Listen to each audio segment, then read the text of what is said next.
Good afternoon, students. Our topic this afternoon is about writing quadratic equations given the roots. And to give you an example, let's have this one.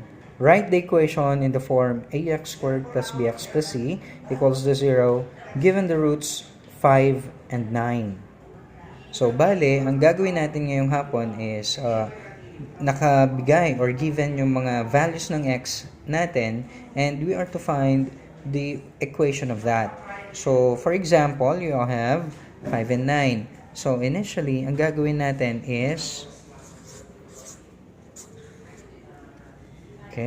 gagawin natin is yung 5 na to, that is your first value of your x, and yung 9 na to, that is your second value of your x.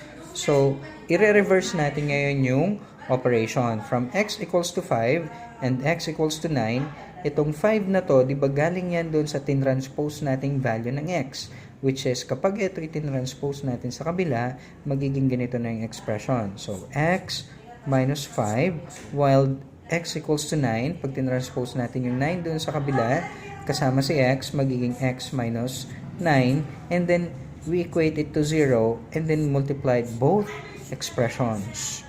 Okay? Remember our factoring. So, na-reverse lang natin yung operations. Since binigyan tayo ng value ng x, which is 5, and value ng which is 9, and itong 5 is nilipat natin, naging x minus 5, while itong 9 naman is nilipat natin sa kabila, naging x minus 9, equals to 0. And from there, we do the parrot's beak. So, x times x, you have x squared. X times negative 9, you have negative 9x. And negative 5 times x, you have negative 5x. And lastly, negative 5 times negative 9, you have positive 45 equals to 0. Okay? So, again, from x equals to 5, yung 5 nilipat natin sa kabila, naging x minus 5. X equals 9, yung 9 nilipat natin sa kabila, naging x minus 9, and then equals to 0. This both expression, i-multiply natin, and then we will be having x squared na. Since x times x, you have x squared. X times negative 9, you have negative 9x. Negative 5 times x, you have negative 5x. And lastly, negative 5 times negative 9, you have positive 45. And now, we combine na yung mga common terms natin. So, we have x squared, negative 9x, and negative 5x combine natin. That would become negative 14x. And then last, positive 45 equals to 0. So, again, x squared minus 9x minus 5x plus 45. Like terms natin, negative 9x and negative 5x combine natin. Since they have same sign, we just add, we copy the sign, 9 plus 5, 14, negative, negative. Okay? And that's it.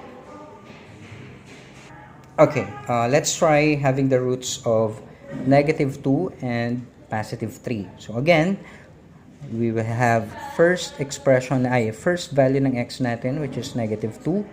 And then second value of your x is positive 3. So again, itong negative 2 natin, ililipat natin kasama si x. You will have x positive 2. And then quantity, quantify that. Yung 3 naman natin, transpose natin sa kabila, you will have x minus 3, quantify, and then equals to 0. Okay? So, from there, we do the parrot's beak again. X times x, you have x squared. X times negative 3, you have negative 3x. 2 times x, you have positive 2x. And 2 times negative 3, you have negative 6 equals to 0. So from there, we combine like terms again. Negative 3x and positive 2x, unlike sign sila. So we subtract 3 minus 2, you have, okay, x. And then we follow the sign of the bigger absolute value, which is negative. And then copy paste x squared. And then negative 6 equals to 0. This is now your quadratic equation given the roots of negative 2 and 3. Again, negative 2, so x equals to negative 2, positive 3, x equals to positive 3, And then we transpose the negative 2 on the other side. Kasama si x, so you'll have x plus 2. While dito naman sa kabila, you have 3. Lipat natin sa kabila, magiging x minus 3. Quantify equals to 0.